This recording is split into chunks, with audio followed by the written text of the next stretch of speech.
These two eyes can only perceive that which is physical. The third eye is an inward-focused eye. Your lustfulness, your desiring nature never ever stood outside, it only stood inside. Lust means it creates a sense of incompleteness within you and a longing for something. When we say Shiva, the word Shiva has become synonymous with the third eye. The third eye, what it means is, these two eyes are to look outside. These two eyes are capable of showing you the physicality of the existence. These two eyes can only perceive that which is physical. The third eye is an inward-focused eye. It's not going to open up upon your forehead. The third eye is an inward-looking eye. But you have heard stories, Shiva opened his eyes and he burnt kama. In India, there is a god of love and lust called Kama. Kama means lust, which you don't like to face it head-on, so you make it love.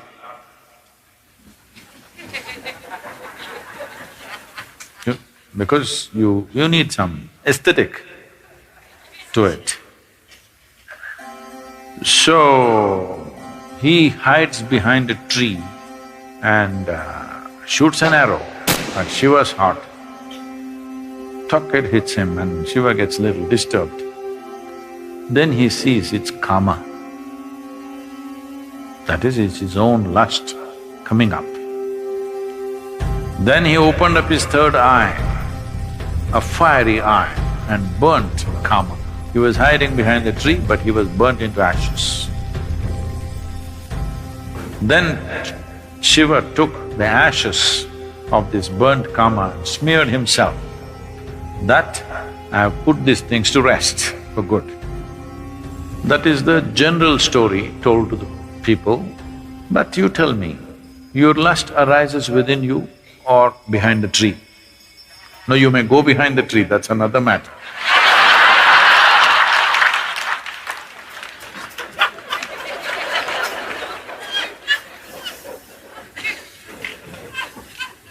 But where does it arise?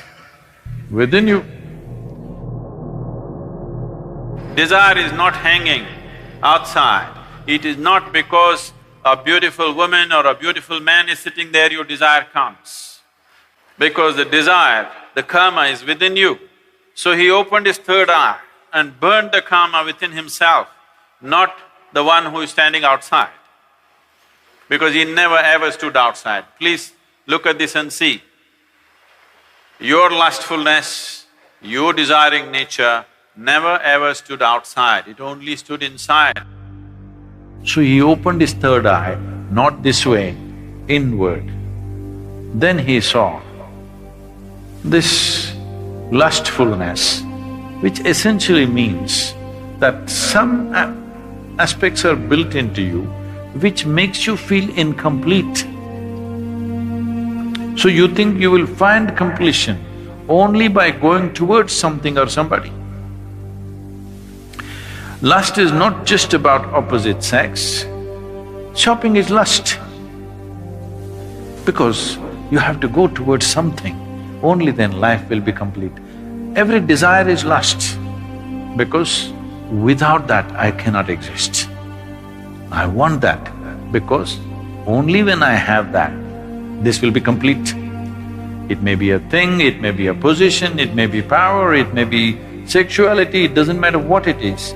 Essentially, lust means it creates a sense of incompleteness within you and a longing for something that it makes you feel if you don't have that, you are not complete. So he decides to burn the kama within himself.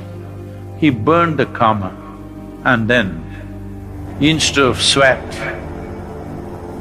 ash oozed out of the pores of his body. This is the yogic story. The common story told to the public is he was hiding behind the tree and he burnt him, opened his eyes and burnt him, and then he took that ash and smeared himself. The yogic dimension of the story is, karma arose within him, he opened his third eye, burnt him, and then ash slowly oozed out of his body, clearly showing him everything is laid to rest. Everything that you know as yourself should die. When I say death, it's not the physical death which is a problem. The question is losing everything that you know as myself right now, your personality, your identity. Once you learn to be an individual beyond physiological and psychological formats, that means you're for good. This is what living death means. So if you know how to be an individual still, without physiological and psychological format, you are a living death. If you are a living death, you are eternal in your existence.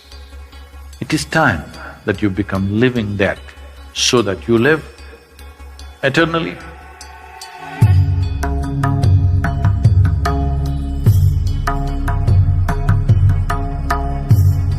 But there's a certain dimension of consciousness which can go beyond time. Yama came to claim his life. Markandeya, who knew the ways of life, just did one simple act. They say he continued to live as a 15-year-old because he came in touch with that dimension of consciousness which we refer to as Kala Bhairava.